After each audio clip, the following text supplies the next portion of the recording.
Salut à tous, c'est Kazan, j'espère que vous allez bien. Et je t'avoue que j'ai fait un petit peu le ménage Enfin, le ménage, le rangement. Hein. Tu sais que c'est souvent le bazar. Par chez moi, je suis retombé sur ces petits boosters Soleil et Lune en loose. Voilà, donc je me suis dit, tiens, je vais regarder un petit peu l'état des lieux du bloc Soleil et Lune. Alors là, c'est des boosters en loose, mais on va parler plus généralement des boosters scellés. Donc j'avais ces petits, je sais pas pourquoi j'en ai trois de Archaiduc avec un petit Lunala, Soleil et Lune de base. Alors Soleil et Lune de base, moi j'ai une display scellée. Mais c'est vrai que j'ai pas de booster. C'était une époque où je collectionnais plutôt les coffrets. Donc j'ai pas de booster sous blister. C'est apparu plus tard dans ma collection, évidemment. Et donc j'ai ces petits boosters qui sont des boosters sortis de coffret. Et puis j'avais aussi ces petits boosters, alors là c'est Tokoriko et Kaiser, je crois, quelque chose comme ça, de Gardien Ascendant. Alors Gardien Ascendant, alors je me souviens plus. Je pense que où il y a le Dracofeu, c'est plutôt Ombre Ardente, je pense. Mais bon. Et puis j'avais aussi des petits boosters avec je trouve que le duo le plus sympa, le Reshiram Dracofeu, très sympa, de Alliance Infaillible. Bon, tu le vois, celui-là, il a un petit peu de vécu, ou alors c'était tout simplement dans le coffret, hein, parce que c'est vrai que dans le coffret, ils sont pas toujours très très bien mis. J'en ai deux comme ça, et puis j'avais aussi ces deux, donc toujours de Alliance Infaillible, avec le Maconier et Marshado. Je trouve que le duo est très beau, d'ailleurs la halte, elle est magnifique. Et ça, le booster Tempête Céleste. Alors ça, c'est marrant parce que tu es sur un booster qui est vraiment très très cher. Pourtant, Tempête Céleste, objectivement parlant, déjà on est sur Soleil et Lune, tu vois, tu t'attends pas à des miracles sur une série comme Soleil et Lune, puisque au fond à cette époque-là, les grosses cartes de Soleil et Lune, c'était quoi? C'était les Rainbow, voilà. Donc forcément, c'est plus les cartes qui ont la classe maintenant, ça c'est certain. C'est pour ça que Soleil et Lune, à ouvrir, c'est quand même assez compliqué, hein, parce que bon, déjà les full art, il faut apprécier aussi le type full art de Soleil et Lune. Il ne faut pas oublier qu'on succédait à XY. Bon, pour moi, XY reste vraiment le top full art. Je trouve que franchement, XY c'est vraiment sympa. Mais attention, il y a des belles full art, hein, quand même, de Soleil et Lune. Il y a un Lugia qui est vraiment très joli aussi. Tu as le Rayquaza qui est plutôt sympa. Mais ce qui est dommage dans Tempête Céleste, c'est que le Rayquaza, enfin dommage oui et non, hein, ça dépend, hein, comme de quel point de vue tu te places, hein, c'est que ils ont réédité, on va dire, ils ont utilisé la Rayquaza sur Destinée Occulte, hein. D'ailleurs, c'est pour ça qu'elle est plutôt chère chez Destinée Occulte. Mais ce booster là, parce que principalement tu as donc t'es sur Tempête Céleste, tu as l'illustration Rayquaza, c'est un booster qui est plutôt cher. Alors c'est compliqué, hein, d'estimer un booster, surtout en loose, surtout en loose, parce que tu sais très bien qu'il y a des difficultés avec le loose, hein. Il peut y avoir tout un tas de problèmes, hein, recoller, peser, et ainsi de suite. Donc forcément, si tu sais pas d'où il vient, etc., c'est plutôt compliqué. Mais c'est un booster qui peut valoir jusqu'à 80-90 euros, ce qui est colossal quand même. Imagine-toi, tu es sur Soleil et Lune, tu es sur Tempête Céleste. Il n'y a pas des cartes de zinzin non plus, hein. C'est pas parce qu'il n'y a pas des cartes de zinzin qu'il n'y a pas de belles cartes. Mais bon, c'est Soleil et Lune, c'est un bloc qui est pas non plus. Voilà, si on est plutôt. Si on compare, on va dire, les différents blocs, moi je préfère d'ailleurs les raretés de XY, parce que dans les XY, n'oublie pas qu'il y avait les alternatives déjà. Et que sur Soleil et Lune, il faudra attendre l'arrivée des escouades pour revoir arriver le format alternatif. Donc tout ce qui est milieu, voire même quasiment fin Soleil et Lune, au final, les belles raretés, c'était les Rainbow. Bon, les Rainbow, c'est pas toujours la tasse de thé de tout le monde. Et moi, le premier, je préfère même les Gold au Rainbow, mais c'est pas le cas de tout le monde. Alors, qu'est-ce qui reste maintenant dans Soleil et Lune? Alors ça, c'est assez marrant. Parce que les boosters, alors déjà ces boosters-là, ils ont tous monté, hein, c'est des boosters à 10-15 euros facile pour les moins populaires, hein, Soleil et Lune de base, Gardien Ascendant, je te parle même pas de Alliance Infaillible qui a complètement explosé. Toutes les séries proposant, on va dire, des cartes alternatives ont énormément augmenté, hein. Soleil et Lune, fin de bloc, ça devient hallucinant. Le prix du scellé sous blister et du coup le booster loose aussi, même s'il y a des problèmes à ça. Et qu'est-ce qui nous reste sur justement le scellé? booster individuel, et ben tu as l'Ultra Prism par exemple. L'Ultra Prism en ce moment il reste encore entre guillemets, hein, je mets des guillemets parce qu'il faut en mettre, plutôt raisonnable, puisqu'au fond, alors l'Ultra Prism c'est une série qu'on a toujours côtoyée, hein, grâce au Manga Kid par exemple, hein, tout le monde le sait. Il y a eu régulièrement, je crois que c'était tous les 3 mois, des Manga Kid qui proposaient sous CD, et ça c'est vraiment top. Un petit peu comme maintenant on a du EV2. Maintenant on a sauté un bloc, c'est assez marrant. Est-ce que on aura plus tard du épée bouclier? On n'en sait rien, mais on verra. En tous les cas, l'Ultra Prism, c'est une série qui est dans le ton, hein, de Soleil et Lune, sans tout ce qui est alternatif. On retrouve donc ces boosters là, on va dire entre 15 et 20 euros. Je suis pas certain que ça va durer 50 ans cette histoire. On a quand même 2 illustrations qui se dénotent des 2 autres. Je trouve que le Necrozma, je crois que c'est Elle de l'Aurore, c'est l'illustration, je trouve, la moins intéressante. Moi j'irais plutôt en illustration plus intéressante, plutôt sur du Giratina ou du Filali. Voilà, je trouve que ce sont quand même les 2 qui se dénotent le plus. Et après, donc, Necrozma, le crinière du couchant, et en dernier, je mettrai celui-ci. D'où la variation un peu de prix, on est entre 15 et 20, peut-être même 25 euros de temps en temps, mais ça fluctue, hein, évidemment. Ce sont des boosters qui ont une mauvaise presse à cause de leur forte disponibilité à une époque. Mais malgré tout, maintenant, je pense que les Manga Kid, c'est fini, hein, du l'Ultra Prism. Enfin, on n'est jamais sûr de rien avec Pokémon, je préfère prendre des pincettes parce que tout ça peut changer. Mais bon, au fil du temps, ça va se disparaître. Et donc, on peut dire que pour le prix du scellé d'une série qui est quand même assez ancienne maintenant, même si on l'a revue durant ces différentes années, on est sur du 2018.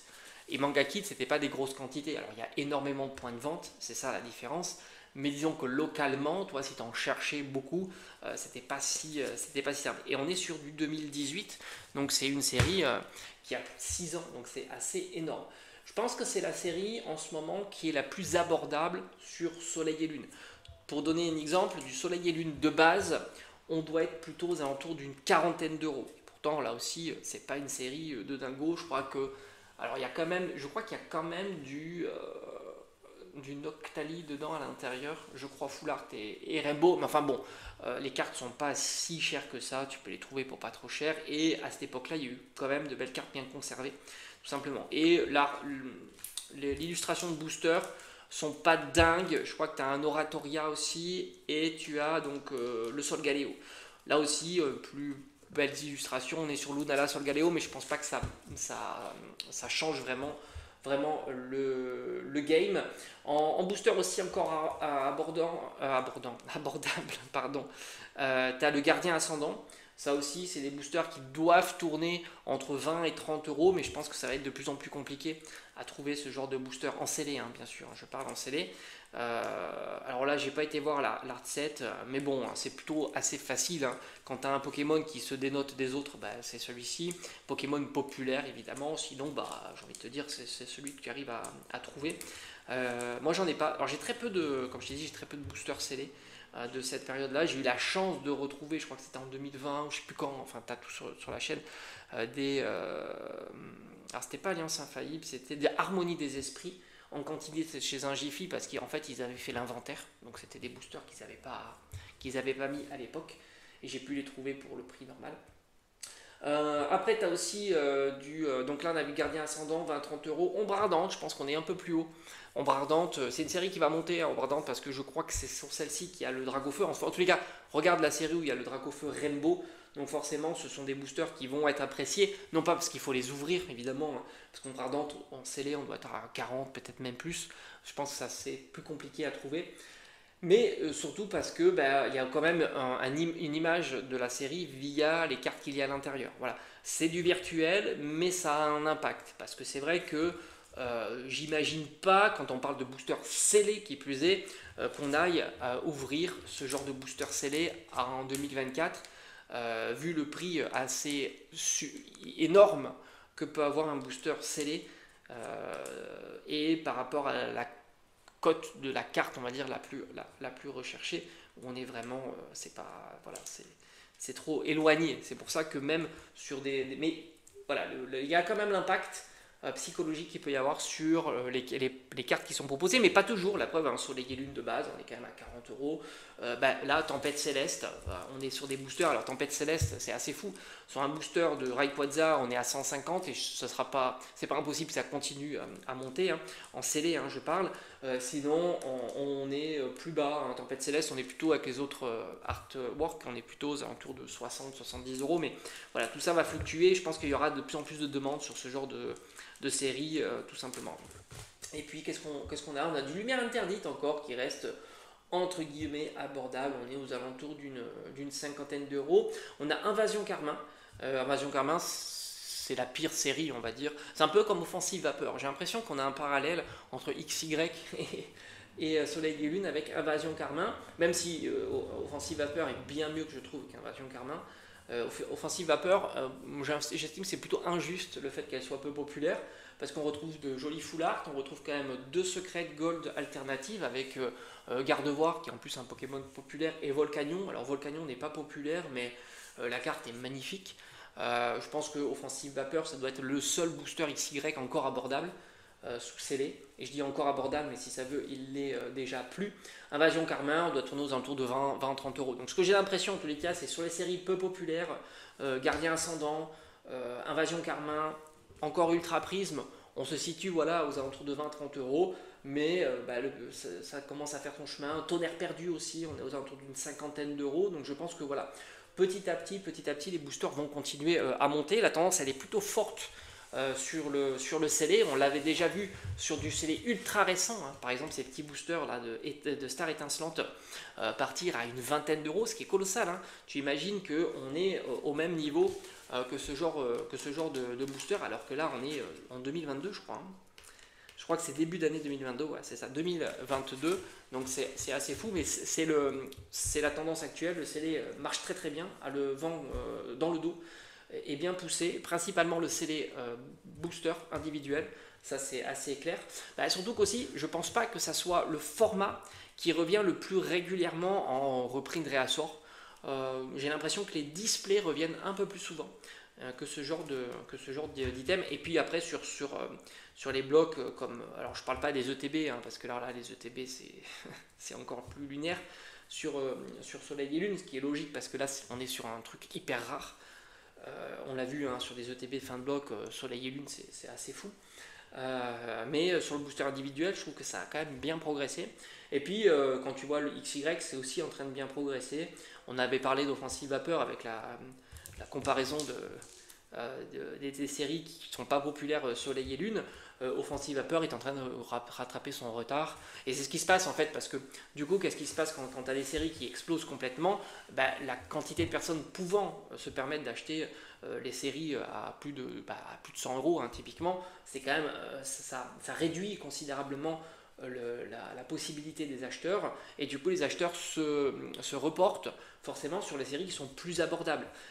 C'est comme ça, quand tu as envie de collectionner du booster scellé, tu vas aller par rapport à ton budget. Quand certaines séries sortent du budget, hein, typiquement Soleil et Lune est sorti, hein, certains boosters de Tempête Céleste sont sortis, XY, j'ai envie de dire, ils sont quasiment tous sortis, donc il reste encore du Offensive Vapeur, par exemple, si tu veux du booster XY, et puis du coup, si tu peux plus acheter du XY, tu reviens, donc il y a plus de demandes sur du Soleil et Lune, et ainsi de suite. Quand Soleil et Lune continuera à augmenter, et ça passera la demande sur épée, bouclier, et ainsi de suite. Après, évidemment, les collectionneurs de maintenant vont certainement acheter du Soleil et Lune, enfin du épée, bouclier, et du EV aussi, puisque EV, ça sera concerné. Mais l'idée de penser que c'est corrélé, on va dire, avec les cartes qu'il y a dans la série, ça aide, évidemment, mais ça fait pas tout. Il y a aussi l'envie d'avoir tout simplement ça, par exemple, d'avoir je trouve que c'est une des plus belles illustrations de Rayquaza sur un booster. Franchement, l'illustration est vraiment réussie. Tempête Céleste, ils ont très très bien réussi l'illustration, et du coup, si tu as envie d'avoir une belle illustration de Rayquaza, il va falloir aller piocher dans certaines séries, indépendamment de savoir si la série propose de belles cartes. Voilà, ça c'est sûr. Ça c'est certain. Et les séries .5, elles n'ont pas cet intérêt-là. C'est pour ça que je mets toujours un petit peu de bémol sur les séries .5 de leur progression avec le temps. En très récent, on a eu 151, même si elle a très bien fonctionné, 151. 25 ans aussi, il n'y a pas si longtemps que ça, parce que justement, il n'y a pas ce côté blister, booster CD, l'art set, l'artwork que tu retrouves sur les séries plus classiques, hein, tout simplement. Alors, Génération, c'est un petit peu différent pour plusieurs raisons. Déjà, tu as des boosters avec des illustrations différentes. Donc, les séries .5 ne le proposent pas toujours. Hein. 25 ans ne le propose pas, 151 ne le propose pas, Zénith Suprême ne le propose pas. Deuxièmement, tu as les starters, hein, tu as des boosters de zinzin quand même en illustration. Et en plus, ils ont sorti un duo pack. Et en plus, sous blister. Et avec une carte promo qui est plutôt sympathique. Donc au final, l'objet est plutôt cool à collectionner en CD. Ce qui pourrait expliquer aussi sa tendance qui est plutôt bonne sur l'évolution de son prix. Mais ce que ne pourront peut-être pas prétendre les autres séries .5. On verra, hein, tout ça se verra évidemment. Donc très intéressant ce qui se passe sur Soleil et Lune, sur XY, sur Épée Bouclier et tout. Donc pensez que par exemple un exemple EV3 par exemple que tu trouves pour pas trop cher en ce moment, évidemment c'est normal, c'est des séries récentes. Dire que, alors déjà en plus EV3 il y a du drac, donc c'est plutôt intéressant, du drac sur l'illustration mais aussi dans la série. Mais dire que bon, les cartes, c'est vrai qu'elles sont pas exceptionnelles, sont pas populaires et ainsi de suite, fera que la série ne progressera pas, ou plutôt difficilement, parce que je pense qu'on constate, hein, tout progresse. Il faudrait qu'il y ait vraiment un grand changement de tendance de fond pour que ça s'arrête, hein, cette progression. Donc tout progresse, hein, c'est comme ça. Pour l'instant, on le voit, hein, sur tout un tas de séries, même des séries qui sont pas ouf. Mais disons, progresse moins bien, on va dire, que certaines séries, parce que les cartes à l'intérieur sont pas ouf. Alors déjà, bémol sur sont pas ouf, mais admettons qu'elles soient pas ouf. Il y a aussi l'intérêt de l'art set, de l'artwork, un peu comme du Tempête Céleste. Alors peut-être que certains diront que Tempête Céleste est une série exceptionnelle. Alors peut-être sur Soleil et Lune, et encore même pas, parce que pour moi elle se fait bananer par toutes les séries fin de bloc, à Soleil et Lune, Alliance Infaillible, etc. Destinée occulte aussi, et ainsi de suite. Donc voilà, Tempête Céleste, moi ce que j'adore, c'est les illustrations de booster. D'ailleurs, c'est pas la seule, hein, qui est très sympa. Il me semble qu'il y a aussi du Jirachi qui est magnifique, mais qui du coup est moins cher. C'est ça qui fait, on capte beaucoup l'attention sur ce genre d'illustration. Bref, peut-être que je ferai une vidéo sur XY. Bon, XY c'est compliqué maintenant, hein, parce que j'ai l'impression que tout est en train de flamber. Surtout les boosters. D'ailleurs, on le voit aussi sur XY, hein, Origine Antique par exemple. L'illustration la moins populaire, il y a un gros facteur entre les deux. C'est le. Comment il s'appelle Oupa. Et la plus populaire, c'est. Attends, mais je crois que c'est Rayquaza encore. Hein. Il me semble que c'est Rayquaza qui a dessus. Encore une fois. Et puis après, en dessous, il me semble que c'est type. Alors, je sais plus si c'est Groudon. Je crois que c'est Groudon. Et après, encore en dessous, c'est Tyrannosif, il me semble. Enfin, c'est méga Tyrannosif, méga Rayquaza. Donc là encore, tu vois, il y a un facteur qui est colossal. Et je ne serais pas surpris que sur les boosters qui proposent du drac, ça sera le drac au feu. Je crois que c'est étincelle, hein, il y a drac au feu. Là aussi, à mon avis, c'est plutôt très très cher. Bref, on a fait le tour. Voilà, j'avais envie de parler un petit peu de boosters, scellés ou non, sur Soleil et Lune. Tout ça est à scruter, hein, évidemment. Est-ce que ça va durer dans le temps? Moi, je pense qu'on est inscrit sur un temps assez long maintenant. Pokémon est très populaire en scellé. Je pense que là, il n'y a pas de doute. Pour l'instant, il n'y a pas de doute. Et même sur des séries très jeunes, hein, voilà. Star étincelante, d'ailleurs, le bloc épée bouclier est en train de faire son petit travail. Hein. Reine de glace, point de fusion. Et c'est marrant parce que du coup, Evo Céleste ne progresse plus en fait. Tu t'aperçois que le booster, alors la display, je suis pas très rencardé sur la display, mais je serais pas surpris de voir que ça y est, elle a fait son truc, hein, ce qui est logique, hein, elle est très très haute pour le coup la display. Mais les boosters scellés, j'ai pas l'impression que ça continue à pousser alors que eux commencent. En fait, du coup, l'écart se réduit forcément. Donc c'est assez intéressant. Et c'est vrai qu'il est magnifique. Hein. Franchement, le booster est magnifique. Et j'ai trop hâte d'avoir du EV8 en main pour compléter ma collection en scellé. Parce que vraiment, je trouve ça magnifique. Très très beau. Et je pense qu'on est de plus en plus nombreux à trouver ça magnifique, ce qui fait que la demande, forcément, elle augmente. À bientôt.